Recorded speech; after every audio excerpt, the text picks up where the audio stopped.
Hey, what's going on everyone? Hope you're doing great. Chris here and I'm back with a review as usual. And this time I got Shutter Island on 4K for the first time here in the States in this cool limited edition steelbook release.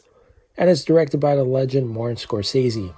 And this happens to be one of my all-time favorites, and some say it's one of Scorsese's forgotten films.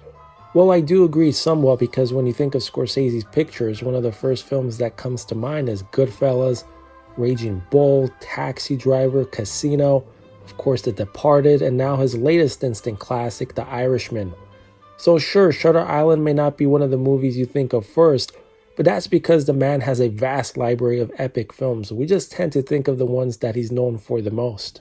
So anyway, it's nice that Paramount decided to give this movie the 4K treatment, and the results look great, but keep in mind, this film was given a 2K DI, so it's an upscale to 4K, and this features the DTS 5.1 mix, not an Atmos track unfortunately.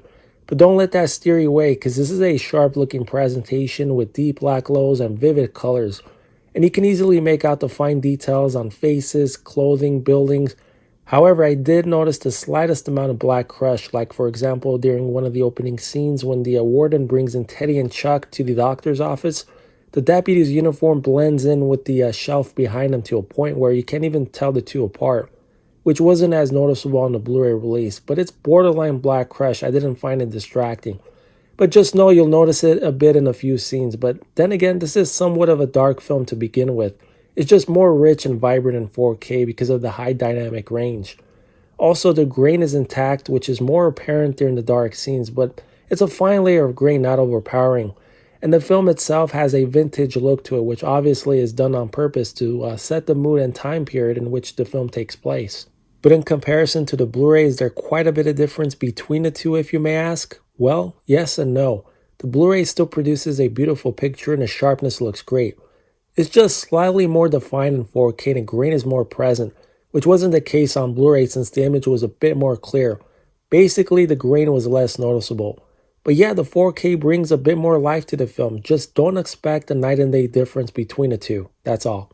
And here's a couple insert shots of the 4K menu and the audio and subtitle selections. And for features, there aren't any on the 4K disc, but on the Blu-ray you get a couple of featurettes.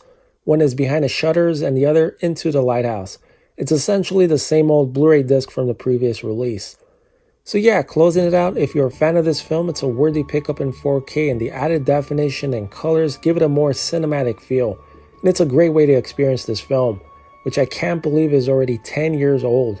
Time sure does fly, that is for sure.